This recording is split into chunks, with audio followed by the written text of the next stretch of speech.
Descubra o detalhe esquecido na queda de Adão e Eva e por que ele ainda causa confusão até hoje. Imagine o som de um lugar que já foi cheio da presença de Deus, agora silencioso.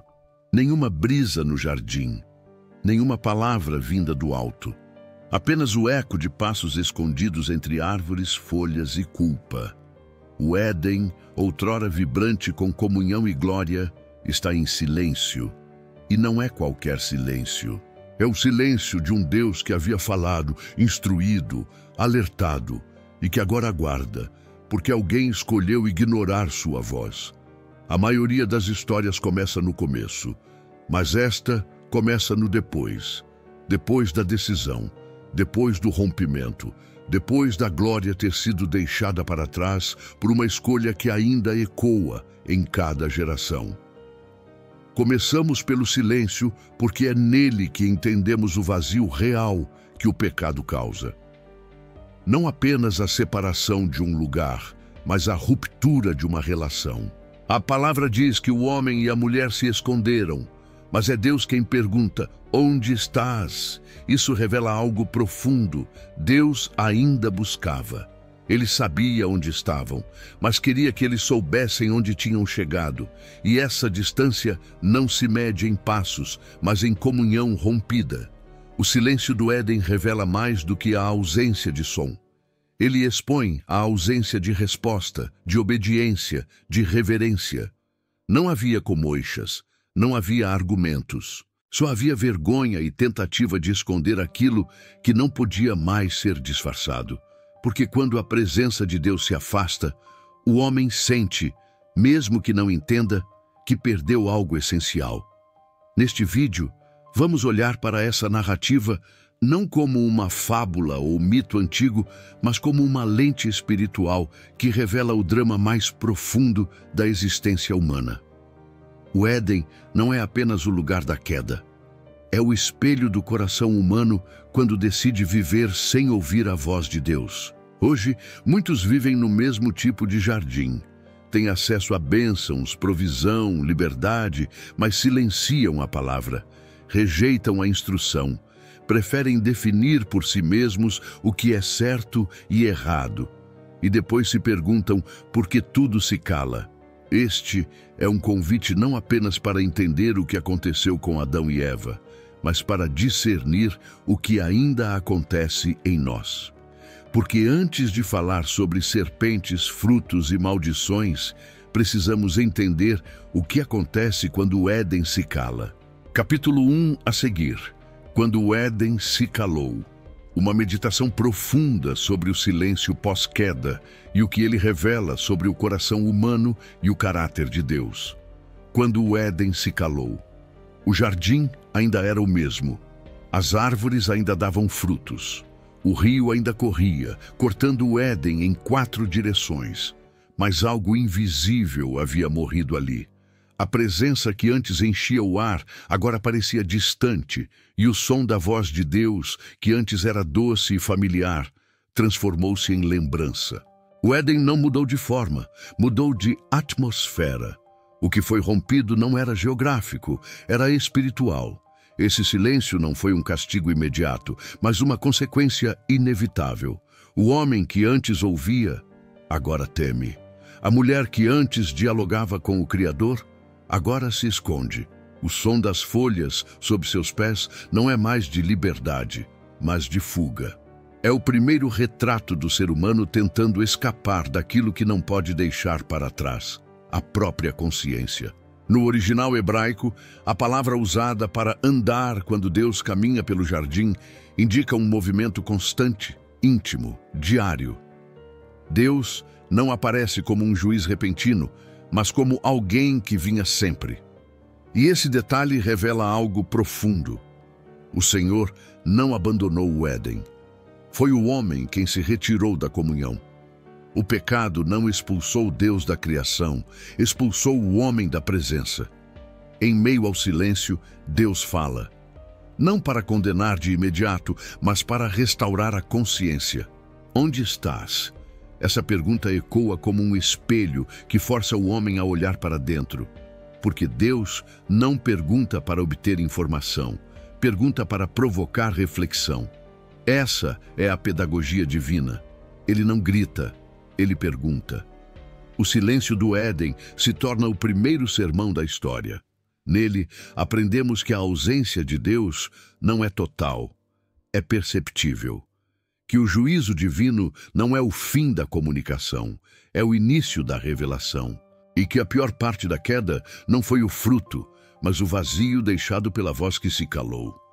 Deus ainda está ali, mas agora à distância. E é essa distância que define o drama humano desde então. A luta entre a lembrança do que era estar com Deus e a realidade de viver sem Ele. Cada dor, cada busca, cada tentativa de preencher o vazio nasce desse mesmo silêncio. Mas há algo redentor mesmo nessa pausa. Porque o silêncio de Deus nunca é ausência. É espaço para arrependimento. Quando Ele deixa de falar, é para que o homem perceba o peso do que perdeu. E só quem sente o vazio pode desejar de novo a plenitude. O Éden calou-se, mas não foi o fim da história. Foi o início do chamado. O início da busca divina por um homem que, mesmo escondido, ainda é procurado. Porque a voz de Deus sempre retorna, não com condenação, mas com graça que confronta e restaura. O Éden não era perfeito, era provisório. Durante séculos, muitos imaginaram o Éden como um paraíso definitivo, um lugar intocado, eterno, imutável. Mas a Escritura revela algo mais profundo. O Éden não era o fim, era o começo. Não era o destino final do homem, mas um ambiente de prova, transição e propósito. Era bom porque Deus o criou assim, mas não era eterno, era provisório. Essa percepção muda tudo, porque se o Éden fosse perfeito no sentido absoluto, a queda não seria possível. Perfeição, nas Escrituras, não significa ausência de escolha, mas presença de propósito. O Éden era um local onde o homem precisava ouvir, confiar e obedecer, e assim ser aperfeiçoado no relacionamento com Deus. O centro do Éden não era a árvore da vida, nem a do conhecimento. Era a voz de Deus. A presença dele era o que tornava o jardim sagrado. A beleza do lugar não sustentava o homem, a obediência, sim. O que estava em jogo não era apenas um teste moral, mas um princípio espiritual. Deus é o padrão do bem e não o homem. No contexto cultural do Antigo Oriente, jardins murados eram símbolos de propriedade real. O Éden era o jardim de Deus, não do homem. O homem foi colocado ali para servir, guardar e obedecer, como um sacerdote em um templo. Ele não era dono do lugar, era mordomo. Essa distinção é essencial, porque ao acreditar que o Éden era o céu na terra, muitos confundem restauração com retorno. Mas Deus nunca prometeu que voltaríamos ao Éden. Ele prometeu um novo céu e uma nova terra. Algo maior, incorruptível, eterno. O Éden era um lugar onde o homem podia andar com Deus, mas também era onde o homem podia escolher andar sem ele. E foi exatamente essa escolha que revelou a necessidade de um redentor. O jardim não era o clímax do plano divino, era o palco do livre-arbítrio sendo exercido diante da presença. Perceber o Éden como provisório nos ajuda a entender por que Deus permitiu a queda ali. Não porque o jardim falhou, mas porque o homem precisava ser provado fora da imposição, fora da pressão, fora da programação. Deus queria filhos que escolhessem amá-lo, não máquinas que funcionassem sem alternativas. A verdadeira perfeição nunca esteve no lugar, esteve na obediência.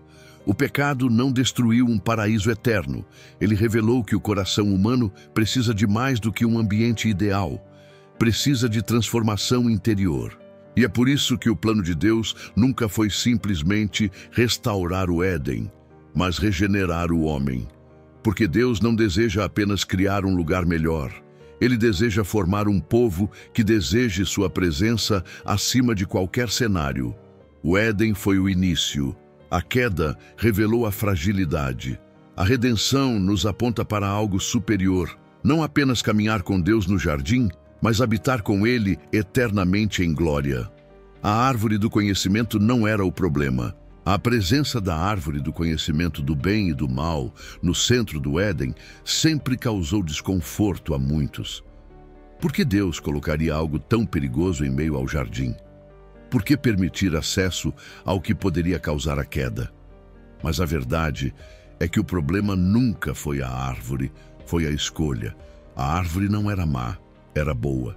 Tudo o que Deus criou era bom, inclusive essa árvore. Ela fazia parte de um ambiente onde o homem era chamado a confiar em Deus como fonte de toda sabedoria. Sua existência não era armadilha, mas limite. Ela ensinava algo essencial. O bem e o mal não deveriam ser definidos pelo homem, mas revelados por Deus. O nome da árvore não é literal no sentido moderno, mas profundamente teológico. Conhecimento no hebraico não significa apenas informação. Significa intimidade, domínio, experiência. Ao comer do fruto, Adão e Eva estavam dizendo: queremos definir por nós mesmos o que é certo e errado. Não foi um acidente, foi uma rebelião. Em outras palavras, o pecado original não foi curiosidade, foi autonomia. O desejo de ser como Deus, não no caráter, mas na autoridade moral. Foi a troca da dependência pela independência. A escolha de ouvir outra voz além da palavra revelada. Segundo o contexto cultural da época, reis e governantes usavam árvores como símbolos de poder, domínio e julgamento. A árvore no Éden era um sinal claro. Somente Deus tem o direito de legislar sobre a criação. E ao tocar nesse símbolo, o homem não apenas quebrou uma regra, ele desafiou o trono divino. Não há nada de místico ou mágico no fruto. O poder não estava nele, mas no que ele representava. A árvore era um altar de decisão, e o fruto, uma escolha. Ao estender a mão, o homem não apenas colheu algo, ele rejeitou alguém. Isso muda a forma como vemos o pecado. Ele não começa na prática, mas na teologia. Toda transgressão nasce de uma ideia distorcida sobre Deus. A serpente não ofereceu prazer, mas redefiniu Deus como alguém que nega, limita, oculta. E a partir daí, o fruto pareceu bom, agradável e desejável. Mas mesmo depois da queda, a árvore do conhecimento continua nos confrontando. Em cada geração, o homem tenta definir suas próprias verdades, suas próprias morais, seus próprios caminhos. O pecado de Adão se repete toda vez que alguém diz: eu sei o que é melhor para mim. Deus não escondeu sabedoria do homem. Ele ofereceu sabedoria por meio da obediência. A árvore estava ali não para ser tocada, mas para ser lembrada. Ela apontava para o limite entre o Criador e a criatura. E quando o homem cruzou essa linha, perdeu a liberdade espiritual que só existe na submissão.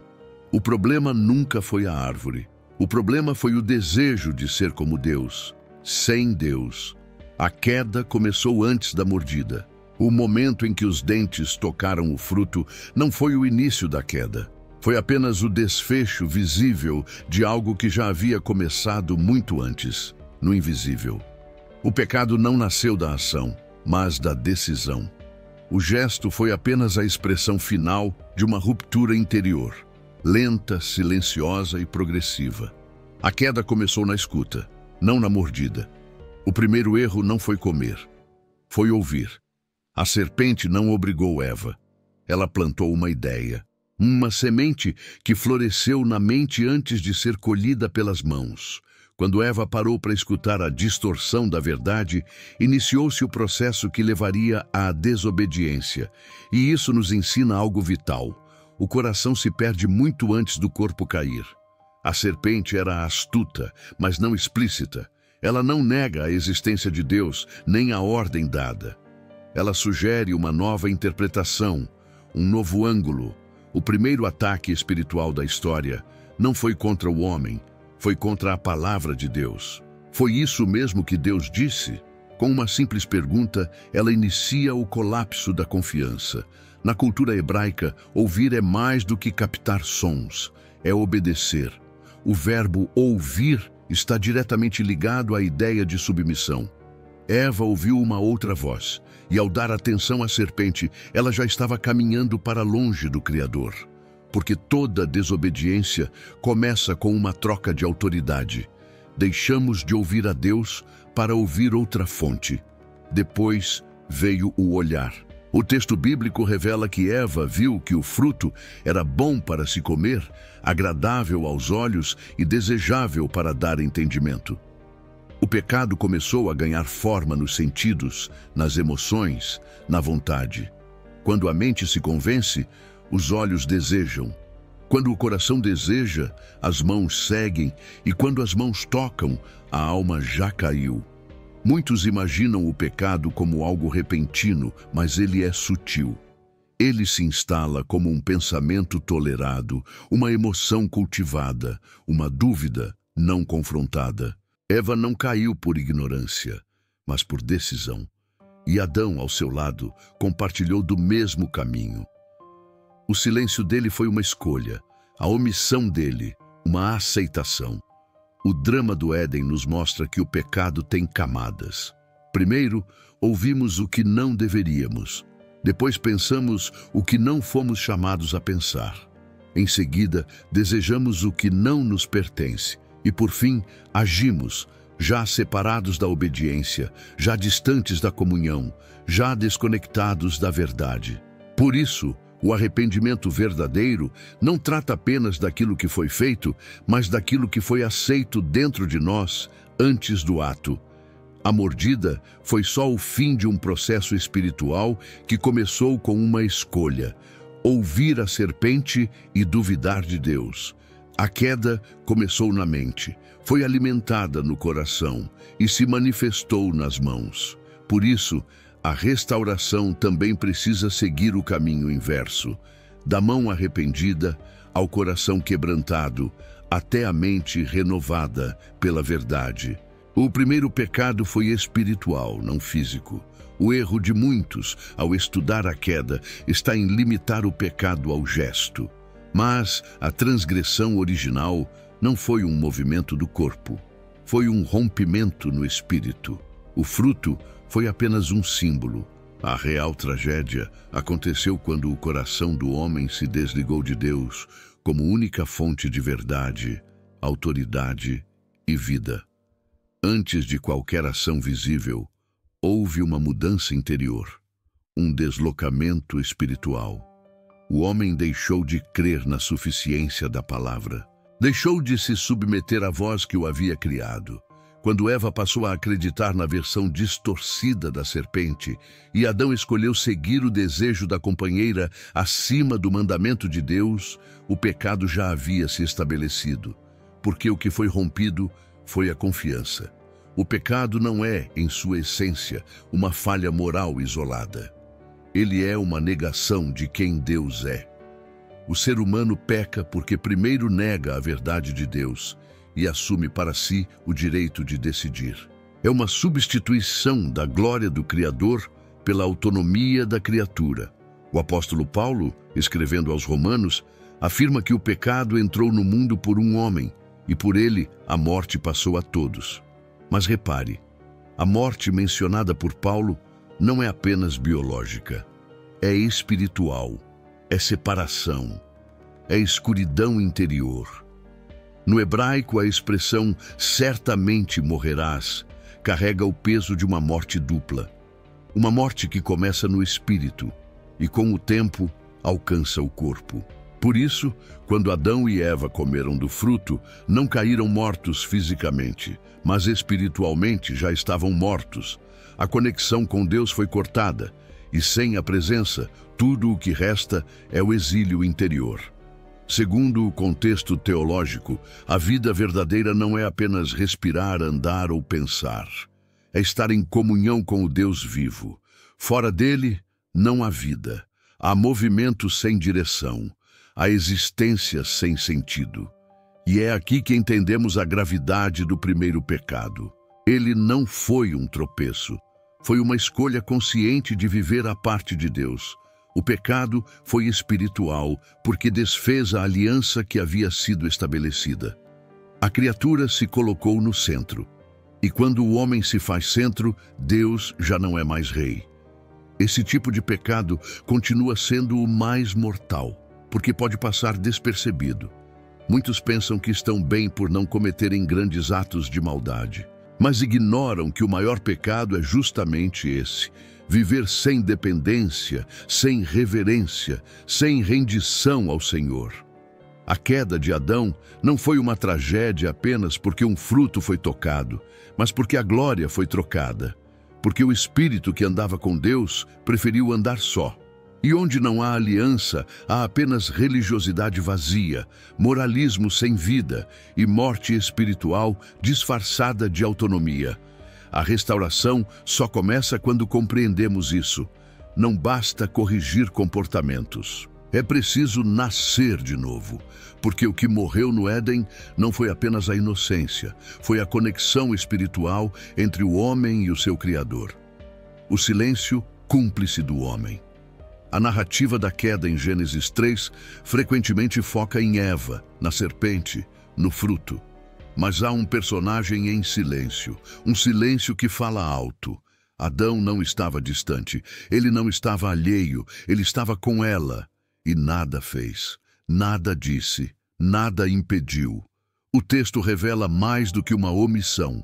Revela uma cumplicidade silenciosa, uma ausência que teve consequências eternas. No momento mais decisivo da história da humanidade, o homem que foi formado primeiro, que recebeu diretamente de Deus o mandamento, que deveria guardar o jardim e liderar espiritualmente sua casa, se calou. E esse silêncio não foi neutro, foi uma concordância passiva com a rebelião, uma liderança abandonada, uma autoridade espiritual entregue à omissão. A teologia da criação mostra que o homem foi chamado a cultivar e guardar, dois verbos que carregam peso sacerdotal. Ele não era apenas jardineiro, era guardião espiritual daquele espaço. E naquele instante ele falhou, não por ignorância, mas por recusa. Sua omissão permitiu que outra voz dominasse o jardim. Ele deixou que a serpente falasse, que Eva decidisse que o fruto fosse comido. E só então participou.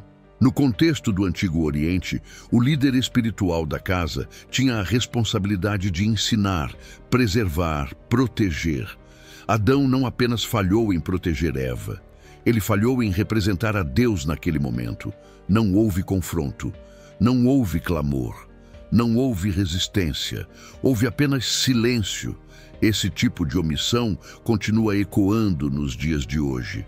Quando líderes espirituais se calam diante do erro, quando pais se omitem diante da decadência moral, quando homens de Deus abdicam do papel sacerdotal que lhes foi confiado. O mesmo jardim está sendo invadido por outras vozes, e o silêncio de quem deveria falar permite que o engano floresça. É preciso entender que a queda não foi só de Eva, foi de Adão também, e profundamente, porque quem recebeu o mandamento de Deus diretamente foi ele. E ao escolher agradar a companheira, em vez de obedecer ao Criador, Adão revelou uma idolatria disfarçada de afeto. Trocou o temor por conveniência, a fidelidade por conforto. Mas há um detalhe que muitos ignoram. Quando Deus chama os dois à prestação de contas, ele não chama Eva primeiro. Ele chama Adão. Adão, onde estás? O peso da responsabilidade espiritual estava sobre ele, e isso revela a seriedade do papel que o homem recebeu, não como opressor, mas como servo líder, como aquele que deve refletir o caráter de Deus em sua casa, em sua geração. O silêncio de Adão foi o primeiro colapso da liderança espiritual humana. E desde então, muitos se escondem atrás de justificativas, medos ou comodidade. Mas o chamado de Deus continua ecoando. Onde estás? Não apenas em relação ao lugar físico, mas à posição espiritual. O homem que se escondeu em silêncio precisa ser restaurado em autoridade. Mas isso só é possível quando ele reconhece sua omissão, volta à palavra e decide novamente ouvir, falar, proteger e conduzir segundo os padrões do Senhor. A vergonha como teologia da separação. Antes da queda, o homem e a mulher estavam nus e não se envergonhavam. Essa frase, simples e direta, carrega uma revelação profunda. Onde há comunhão perfeita com Deus, não há medo, nem disfarce, nem máscaras. A nudez não era apenas física, era uma nudez da alma, um estado de transparência absoluta, um reflexo da pureza que vem da presença. Mas ao comerem do fruto, seus olhos se abriram e a vergonha entrou. Não como um sentimento isolado, mas como uma marca espiritual. A primeira consequência do pecado não foi o castigo divino, foi o rompimento interior, foi a percepção da separação. A vergonha revelou algo que havia morrido por dentro. A vergonha não é apenas um incômodo emocional, é uma teologia viva. Ela aponta para o abismo que o pecado cria entre o homem e Deus. A tentativa de se cobrir com folhas de figueira mostra que, instintivamente, o ser humano tenta lidar com sua culpa sem recorrer à graça. Ele tenta costurar soluções, criar aparências, mas nada disso restaura a glória perdida. Segundo o significado original no hebraico, a palavra usada para envergonhar-se está ligada à sensação de exposição e indignidade. O pecado nos torna indignos diante da santidade.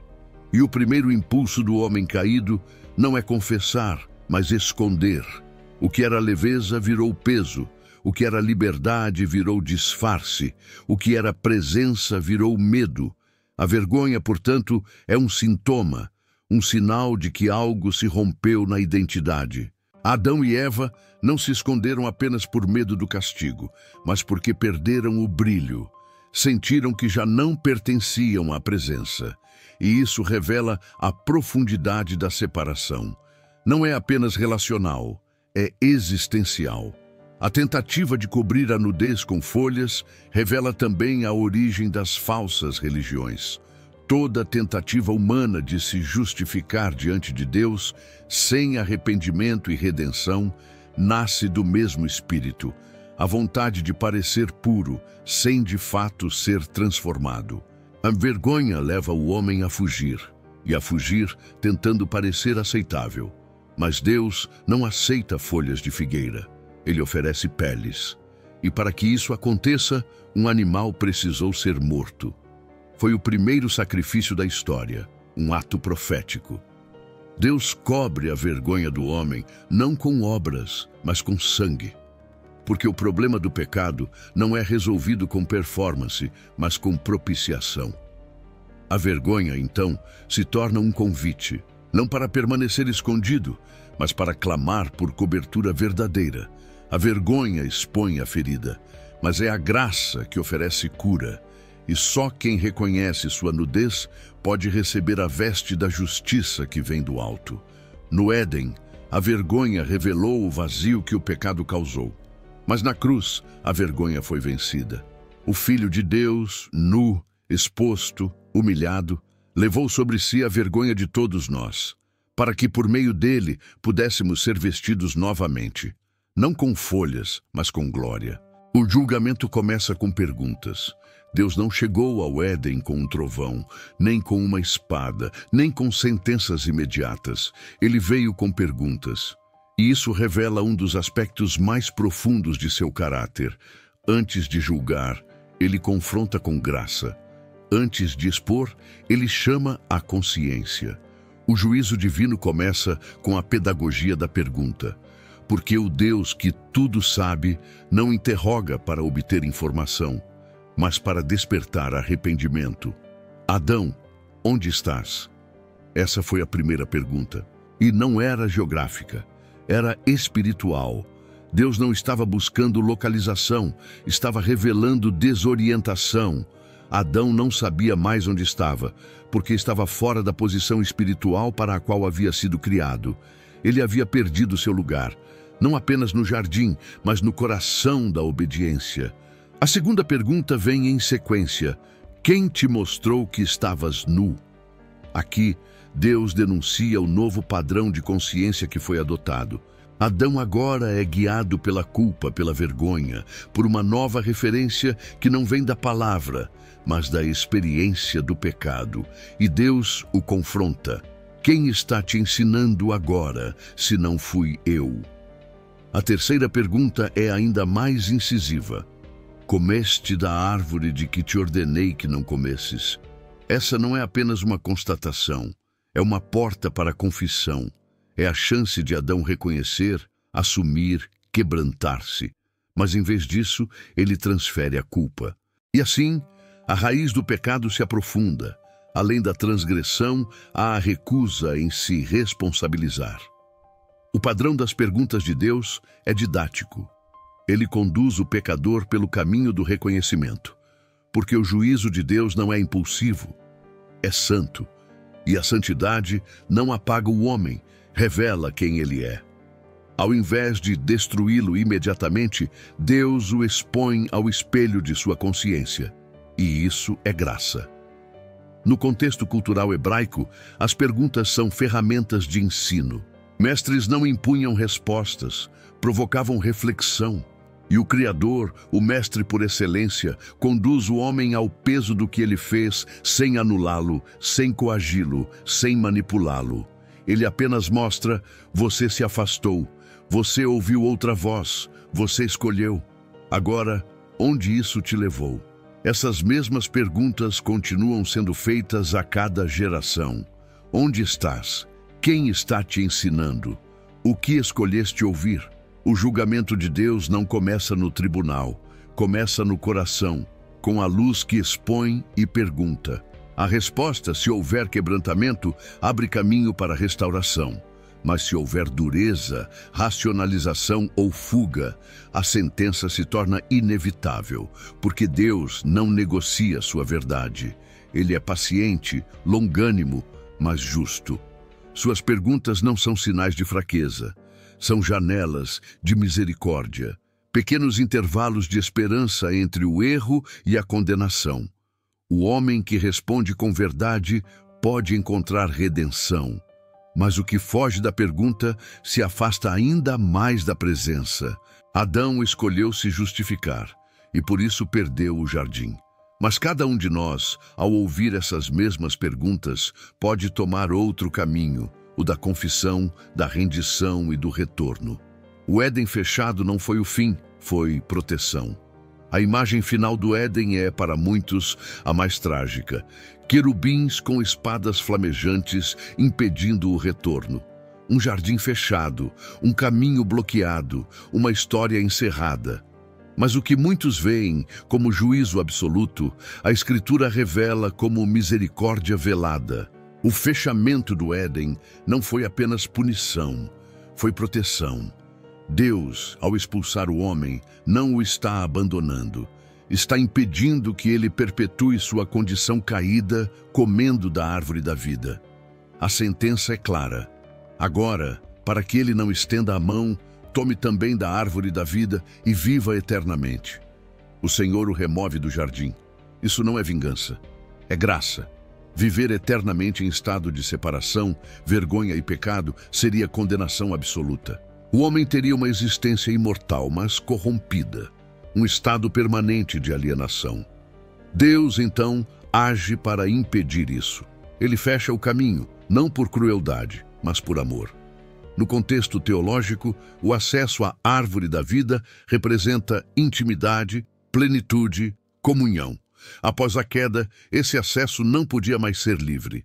O caminho agora exigiria redenção, exigiria sangue, exigiria um novo mediador, um novo Adão. O querubim com a espada flamejante não é apenas um guardião do jardim. É o símbolo de que a santidade de Deus não pode ser violada. O pecado não pode coexistir com a glória.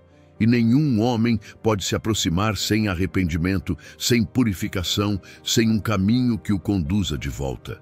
Em tempos antigos, a espada flamejante era usada como imagem de purificação e justiça. Ela corta, mas também purifica. Fecha o acesso, mas preserva a promessa. Porque o Éden fechado não significa que Deus desistiu do homem. Significa que ele iniciou um novo plano. Redimir o homem para que um dia possa retornar, não ao jardim antigo, mas à Nova Jerusalém. A expulsão do Éden foi o primeiro passo de um longo caminho de retorno. Um caminho que atravessa altares, sacrifícios, profetas, alianças, até chegar à cruz. Na cruz, o véu do templo, símbolo da separação entre Deus e o homem, se rasga de cima a baixo. O caminho que foi fechado no Éden começa a ser reaberto no Calvário. Mas até que esse caminho fosse preparado, era necessário impedir que o homem, por suas próprias forças, voltasse ao lugar santo. Porque Deus não deseja apenas que retornemos. Ele deseja que sejamos transformados, restaurados, purificados.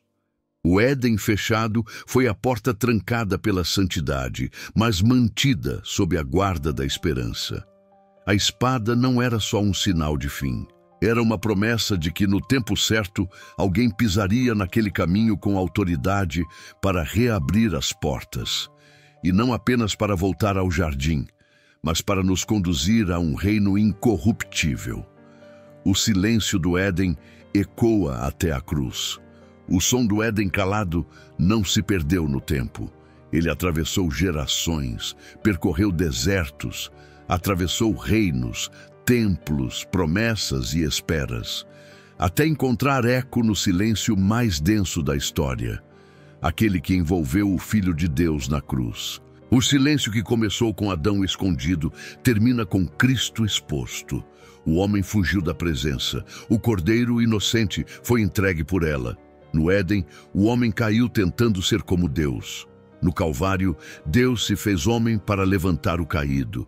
A inversão é absoluta, a resposta é perfeita. O primeiro Adão escolheu a desobediência por orgulho. O segundo Adão, por obediência, se humilhou até a morte. No Éden, o pecado entrou. No Gólgota, a redenção foi selada. O silêncio de Deus após a queda foi apenas uma pausa, não uma desistência. Era o início de um plano eterno, concebido antes da fundação do mundo, em que o Filho seria o caminho, a verdade e a vida. O jardim ficou para trás, a espada permaneceu. Mas uma cruz foi levantada e, com ela, o caminho começou a ser reaberto. Na cruz, houve um momento em que Jesus bradou: Deus meu, por que me desamparaste? Era o silêncio do Éden concentrado numa só alma. Era o peso do afastamento, da vergonha, da condenação, agora sobre o Cordeiro. Ele não estava apenas morrendo. Ele estava preenchendo o vazio deixado pela queda, enfrentando, em nosso lugar, o silêncio que nós mesmos escolhemos no Éden. Esse silêncio agora tem fim, porque a cruz quebra o ciclo. O véu se rasga, o acesso é restaurado. A espada flamejante que bloqueava o caminho agora aponta para um novo e vivo caminho, aberto pelo sangue do justo. O que era distante se torna íntimo. O que era impossível se torna graça. O que era fechado, agora convida. O Éden nos mostrou quem somos sem Deus. A cruz nos revela quem podemos ser nele. E aquele jardim que um dia se calou foi apenas o prelúdio de um novo jardim, onde há um túmulo vazio, um novo começo e uma nova humanidade nascida não da carne, mas do Espírito. Hoje, cada alma ainda pode ouvir o eco daquele silêncio, mas não mais como condenação, agora como um chamado, um convite, para voltar não ao lugar, mas ao relacionamento. Para ser revestido, não com folhas, mas com justiça, para andar novamente com Deus, não em um jardim, mas em toda a eternidade. Esse é o Evangelho escondido no silêncio. Essa é a resposta de Deus à queda. Um filho que não apenas falou em nome do Pai, mas que se calou para que nós pudéssemos ouvir de novo sua voz.